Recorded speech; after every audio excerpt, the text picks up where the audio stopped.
તો નવસારીના કાંઠા વિસ્તારમાં વરસાદી પાણીના નિકાલને લઈ આવેદનપત્ર આપવામાં આવ્યું। ગણદેવી આસપાસના વિસ્તારમાં પાણીનો નિકાલ ન થતો હોવાની રજૂઆત। પાણીના નિકાલના અભાવે લોકોને નુકસાની વેઠવાનો વારો આવતો હોવાનો પણ આરોપ છે।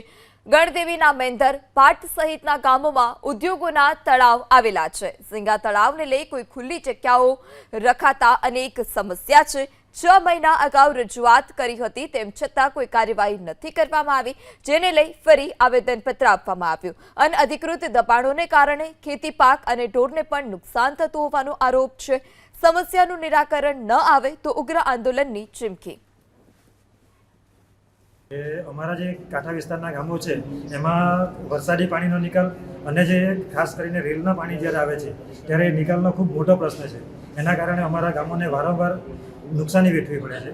તો એના માટે જે જવાબદાર ઝીંગા તળાવો છે જે સરકારશ્રીએ ફાળવેલા છે, એના સિવાય એ લોકોએ જે બિનઅધિકૃત દબાણ જે કર્યું છે એ દબાણ હટાવવા માટે આજે અમારી છેલ્લા 3 વર્ષથી આ લડત ચાલે છે। તો એના ઉપર કોઈ કાર્યવાહી થતી નથી। જ્યારે અગાઉ અમે કલેક્ટરશ્રીને આવેદનપત્ર આપ્યું ત્યારે એમણે પણ મત્સ્યપાલન વિભાગને એની જાણ કરી હતી કે આજે કંઈ અમારી જે માંગણીઓ છે એના સંદર્ભમાં જે કાર્યવાહી કરવાની થાય છે એ કરો, પણ હજુ પણ ત્યાં સુધી નક્કર કાર્યવાહી જગ્યા પર જે જવી જોઈએ એ થઈ નથી।